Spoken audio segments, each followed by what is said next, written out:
Hello everyone, in this video I will show you how to fix Samsung Galaxy A15 Bluetooth cutting issue.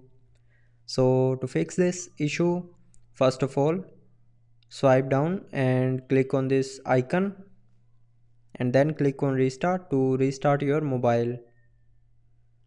But if restarting doesn't fix your problem, then open settings.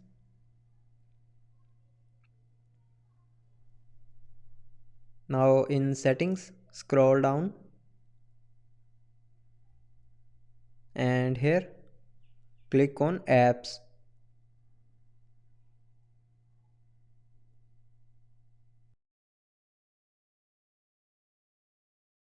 Now in apps click on this filter icon and turn on show system apps. Now here scroll down and click on Bluetooth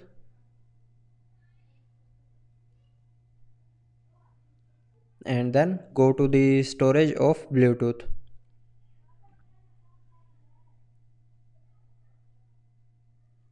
Now from here clear the app data and cache memory of Bluetooth app.